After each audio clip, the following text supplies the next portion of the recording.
자, 이번 시간에는 그 단순부의 어떤 전단력, 굽힌 모멘트 분포를 찾아보는 그 방법을 설명하도록 하겠습니다. 사실 이 부분이 그 재료역학 쪽에서 여러분들이 아마 가장 이해하기 어려운 그런 부분이 될지도 모르겠습니다. 그래서 그 필기는 이제 앞 시간 걸 하고 이번 시간은 일단 한번 들어보세요. 그다음에 관련된 그 필기는 이제 다음 주 할 때 그 필기할 때를 아마 지정하도록 하죠.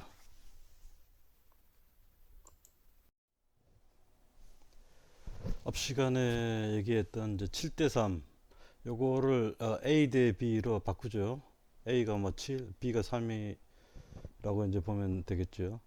A 대 B 그 뭐야 집중하중 P가 작용하는 그 비율을 얘기하는 겁니다. 이러한 단순보에서 자유물체도의 정력학. 여기 이제 자유물체도란 말이 우리 교과서 202페이지에 보면은 이제 자유물체도라는 말은 안 나오는데 이번 시간에 공부하는 내용이 그 용어를 자유물체도라고 합니다. 이건 뭐 대학교 산지대학 가면은 재료학과 듣게 되면은 이게 나올 거고 아마 저기 재료학과 아마 듣는 2학년생 많죠, 그죠? 그쪽 가면 나올 겁니다. 거기서 할 거를 일단 가장 간략하게 컨셉을 여러분한테 드려보도록 하겠습니다. 그래서 이제 그 우리가 그 뭡니까 이제 이런 이제 단순 지지부가 있는데 힘을 가해서 이제 우리가 반력 같은 걸 계산할 수가 있었죠, 그죠? 정력학의 원리를 이제 적용을 했습니다. 그러면 여기 이제 x란 지점에서 좌표 x를 이제 표현해 놨죠, 그죠? 그 이 x가 a보다 값이 적을 때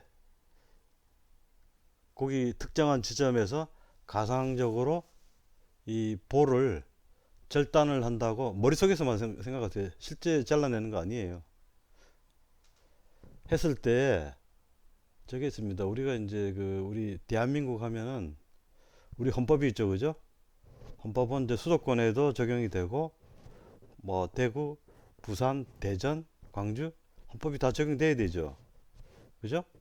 지자체가 있지만 물론 이제 지자체에 세부적인 또 이 뭡니까 지자체 헌법이 있겠지만은 우리나라 헌법은 어디나 다 적용이 돼야 되잖아요, 그죠?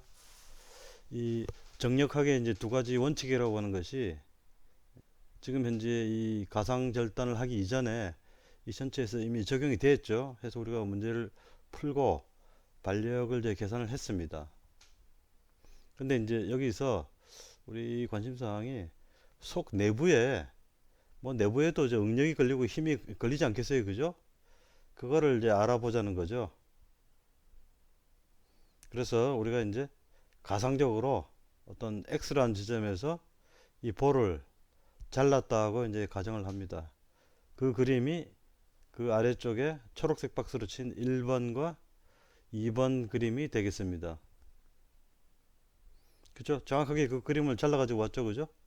이 가상으로 잘랐기 때문에 합칠 수도 있어야 돼요. 합치면은 원래대로 돌아와야 됩니다. 그 가상 결단 하기 전에 그 빨간 동그라미로 이제 표현을 했는데 거기 뭐 밖에서 작용하는 힘도 없고, 그죠? 거기 무슨 반력 없잖아요, 그죠?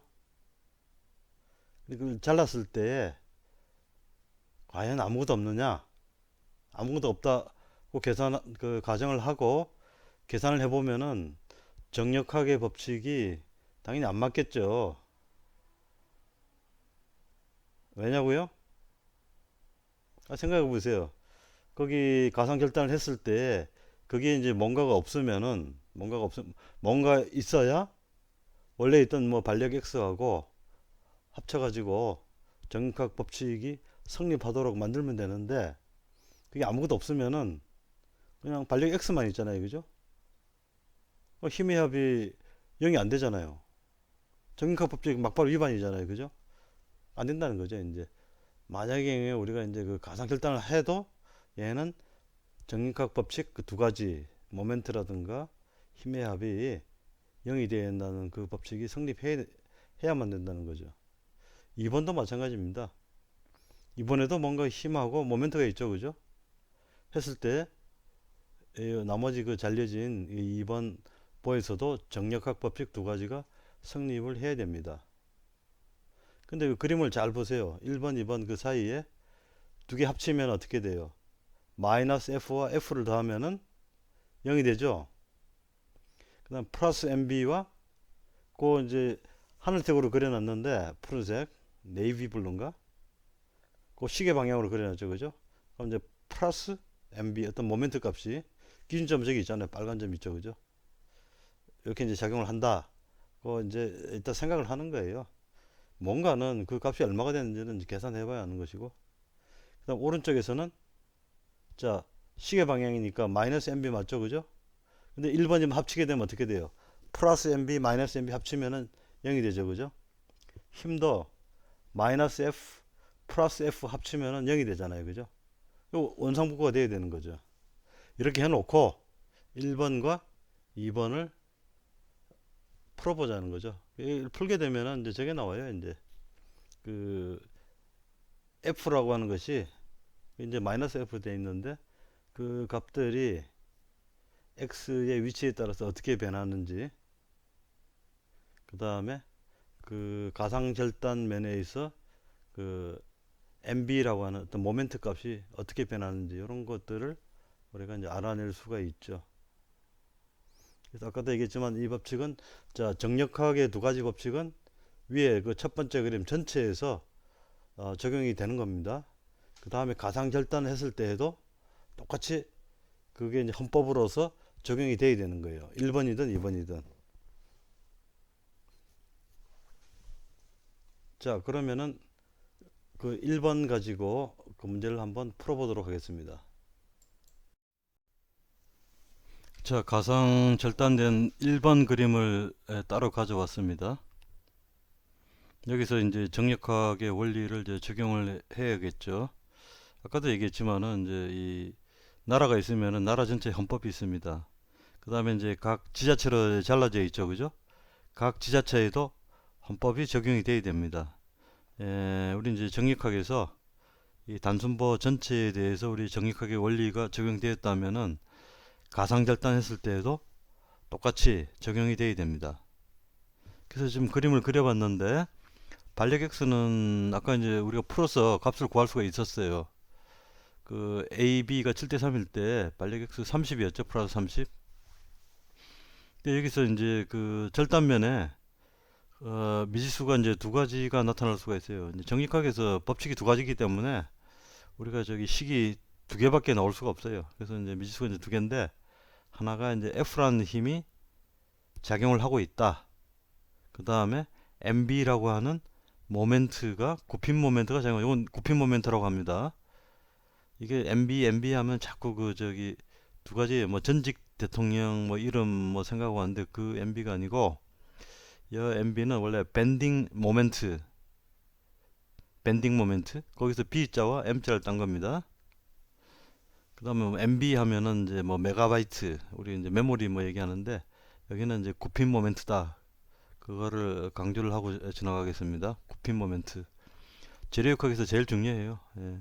나중에 기출문제 할 때 보면은 이 굽힌 모멘트 패턴이라든가 뭐 이런 거 이제 이 그림 통째로 암기해서 찾아내는 뭐 그런 저 요령을 여러분이 이제 배워야 합니다. 그래서 좀 정력학은 이제 그 항상 그 미지수가 두 개가 있을 수가 있고 두 개의 조건이 있으면 풀 수가 있다는 거죠. 자, 그럼 여기서 반력 x는 알고 있고 힘 F는 모르고 굽힌 모멘트 MB도 몰라요. 그럼 두 가지 조건 적용할 수 있겠죠, 그죠?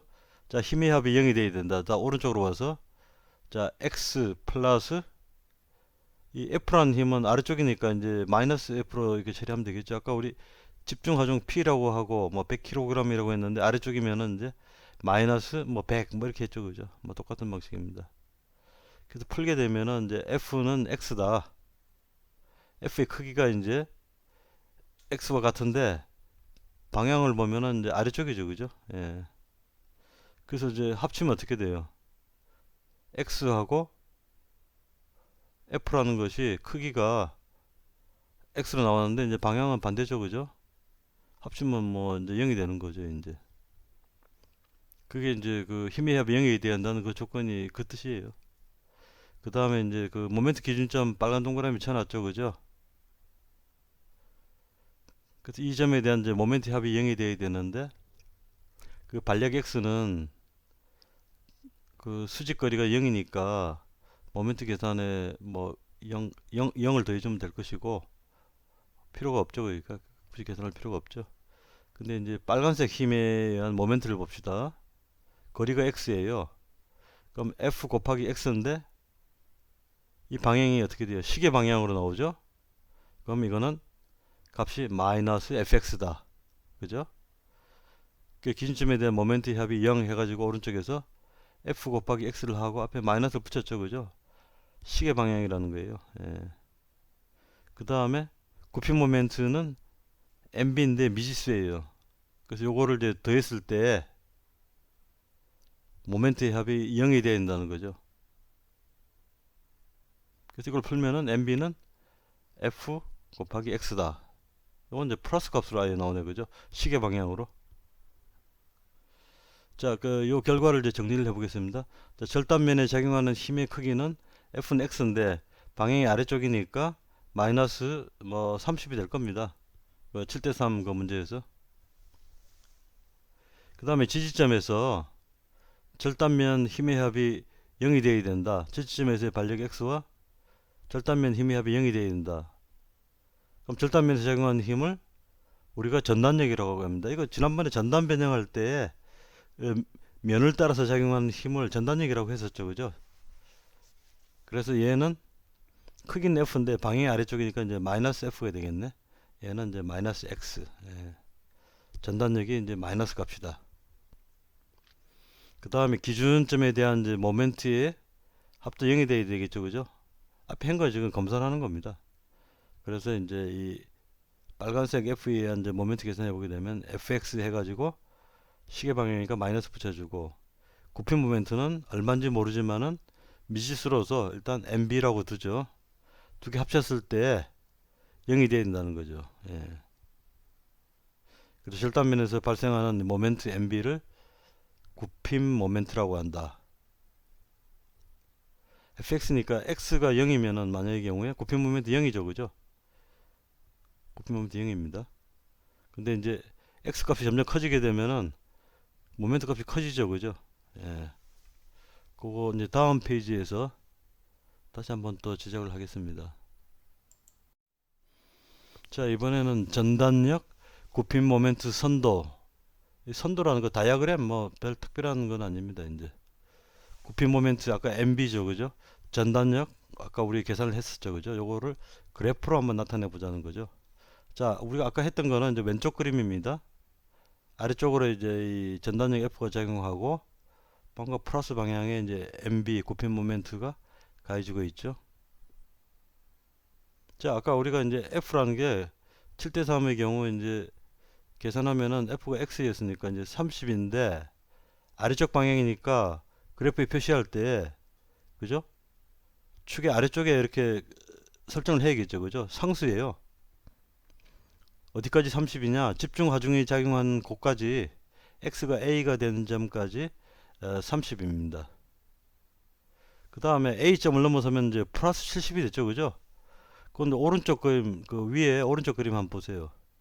반력이 30이고 집중 하중 이제 100이 작용하는데 아래 방향이니까 마이너스 100이죠. 그러면 그 오른쪽에 그러면은 뭐 빨간색 화살표를 뭐 아래쪽으로 해놨는데 계산해보나 마나 저기 30 마이너스 100 그 플러스 70 돼야 되잖아요. 그죠? 그래서 그 플러스 70이라고 이제 해놓은 거예요, 이제.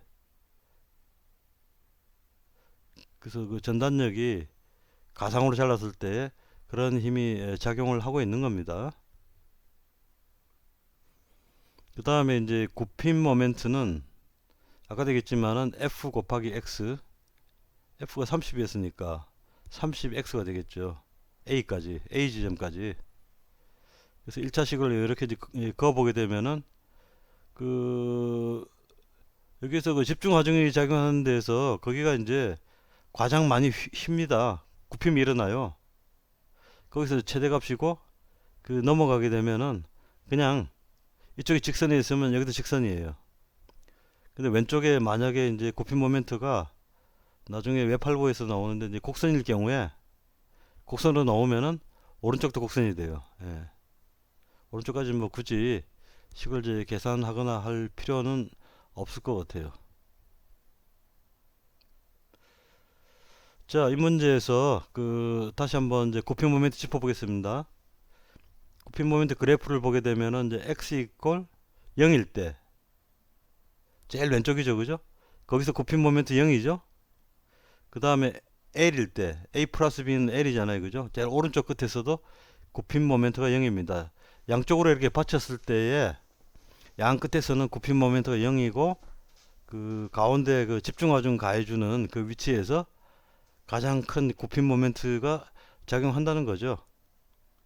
굽힌 모멘트가 크다는 건 뭐겠어요? 굽힘이 제일 많이 일어난다는 얘기죠. 그러니까 누르면은 가운데 부분 처지잖아요, 그죠? 그 부분이 굽힌 모멘트가 가장 큰 거예요. 양쪽에 이제 받치게 되면은 거기 받친 점은 못 움직이니까 굽힘 자체가 없고 거기서는 이제 모멘트 자체도 0이죠. 그 다음에 이제 변형도 없습니다. 예. 자, 여기까지 단순보의 이제 전단력, 굽힌 모멘트 선도에 대해서 설명을 드렸습니다. 참고로 우리 교과서에서 보게 되면은 이 전단력 선도가 거꾸로 돼 있어요. 그래서 그 틀렸다고 보다는 뭔가 이제 기준 플러스의 방향을 거꾸로 잡았다는 거예요. 이 책의 저자는. 그래서 뭐 그 책에 플러스 마이너스가 이제 현재 여기 전단력 그림하고 반대로 되어 있는데 일단 뭐 내가 어차피 우리가 처음 설명했던 그 원칙대로 설명을 해 나갈 거기 때문에 내 설명을 뭐 따라가시는 게 좋겠죠. 그 다음에 굽힌 모멘트 선도는 이상이 없어요.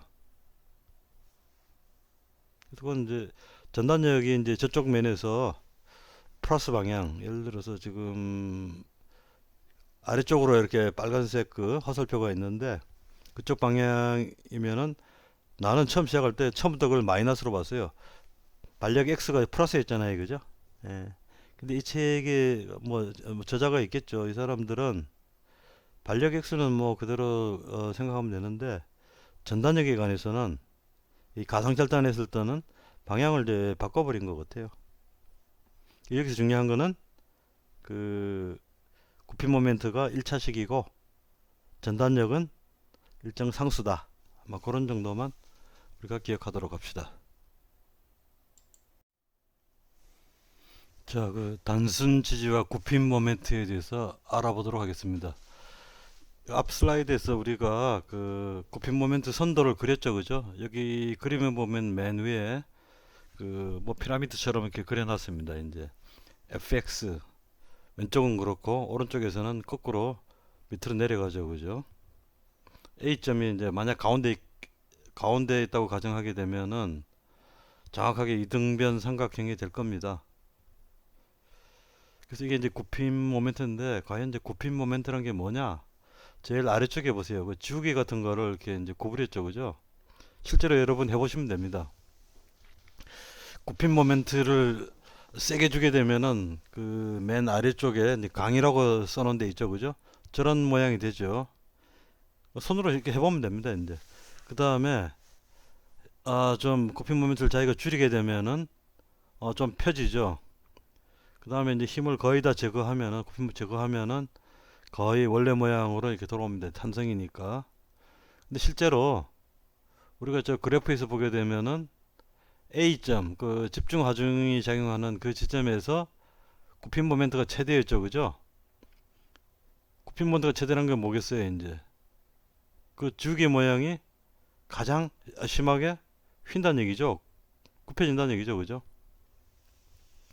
그래서 이제 양쪽 지지를 보게 되면 이제 세모, 이제 고정해 놓은 거예요. 이제 일단 이제 거기서 움직이지 말라고 고정해 놓은 거예요. 근데 이제 거기는 굽힌 모멘트 우리 그래프를 보면은 원래 이제 F 곱하기 X였으니까 X가 0이니까 굽힌 모멘트 0이죠. 거의 그 부분은 이거 만약에 이제 지우개로 저희 단순보 만들어서 만약 한다고 하게 되면은 그 부분은 거의 변형이 없어요. 굽힘이 없어요. 밋밋하죠, 이제. 그러다가 가운데 이제 세게 눌러주는 그 지점이 이제 굽힘 모멘트가 이제 그 최대값을 가진다는 걸 우리가 앞에 분석해서 알아냈죠, 그죠? 그 부위에 가장 큰 변형이 일어납니다. 그다음에 이제 플러스라고 한 거는 이제 우리 그 모멘트의 방향이, 그죠? 저쪽 방향이 플러스죠, 그죠? 시계 방향 모멘트, 그죠? 지금 왼쪽을 이제 고정을 하고 오른쪽에서 이제 모멘트를 준다고 쳐요, 그죠? 그럼 이런 모양 나오는 게 플러스겠죠, 그죠? 그래서 위에서 이렇게 누를 때 밑으로 이렇게 쳐지는데 이게 전체적으로 굽힘 모멘트가 이제 플러스라는 거죠. 근데 모양이 아마 나중에 다음 주에 우리가 공부할 그 웹팔보 같은 경우에는 굽힘 모양이 패턴이 저거하고 이제 반대로 나옵니다. 그럴 때 이제 굽힘 모멘트를 또 이제 따져봐야 되겠죠. 예. 자, 여기 정리하게 되면은 이제 굽힘 모멘트가 플러스일 때 그 맨 아래쪽에 그 변형을 관찰해 보자. 그 굽힘 모멘트가 최대일 때 실제 휘임도, 처짐도 굉장히 많이 처져 있는데 그 부위에 매칭되는 그 부위에서 굽힘이 가장 심하게 일어납니다. 그 다음에 단순보의 양쪽 그 지지점에서는 굽힘 모멘트 값이 0이죠. 위에 이제 그려놨잖아요. 그죠? 그때는 이제 굽힘 변형이 없습니다. 물론 이제 기울어져 있는데 그 부분을 이제 마이크로하게 확대해서 보게 되면은 모양에 대한 이제 변형은 없다는 거죠. 그냥 약간 회전만 한 이런 상태가 되겠죠. 예. 그래서 이제 우리가 이제 그 분석을 통해서 재료역학 이 정역학 원칙을 이제 적용해 가지고 이 전단력 분포 또는 굽힘 모멘트 선도를 분포를 알아낼 수가 있었죠. 그러면 이제 최대 굽힘 모멘트가 작용하는 저 부위에서 우리가 이제 그 설계를 합니다. 이 부위가 파손이 돼도 안 되고 이 부위에 발생하는 응력이 허용 응력을 이제 넘지 않도록 뭐 설계하는 게 부품 설계, 기계 요소 설계예요. 그래서 이제 실제로 우리 기출 문제 보게 되면은 이 몇 가지 그 이 보에 대해서 뭐 단순보라든가 외팔보라든가 몇 가지 있습니다. 한 그 두 가지일 거예요 아마. 예. 거기에 대해서 최대 굽힘 모멘트를 이제 알아가지고 그 부위에서 이제 허용 응력을 설계하는 공식 뭐 이런 거 체크하는 게 기출 문제로 이제 나와 있습니다. 그래서 뭐 좀 이 어려운 내용인데 한 번 정도는 이제 겪어야 되고 우리가 이제 기출 문제 몇 가지를 이제 제시를 해서 그걸 이제 어떤 요령으로 우리가 답을 맞출 것인가. 물론 이 과정은 복잡했지만 여러분이 이런 문제를 직접 손으로 풀어라. 그런 게 이제 일반 기계공학의 과제는 아니에요. 모르죠. 뭐 재료학에서는 이제 오픈북으로 해서 이 문제에 대해서 그 분석해서 선도를 뭐 그래라 뭐 그런 거를 이제 물어볼 수도 있겠지만은 일반 기계공학에서는 이제 원리 정도를 이제 대략 이해를 하고 원리 정도를 이해하고 어떻게 이제 문제를 풀어볼 수 있는 그런 이제 수단을 찾아야죠. 그래서 결국 이제 기출 문제 대상으로 해서 설명을 하면서 여러분들에게 이제 어떻게 해야 될지 말씀을 드리도록 하겠습니다. 이번 주는 뭐 여기까지 하고 아까 필기하는 거는 뭐 그 전시관 거 그거를 이제 필기를 한번 해보세요. 그 다음에 구피매에 대한 건 글쎄 다음 주 그 계속되는 강의에서 필요한 게 있으면은 이제 그 A4 용지 작성하는 거를 다시 한번 지정하도록 하겠습니다. 자, 다음 주에 보도록 하겠습니다.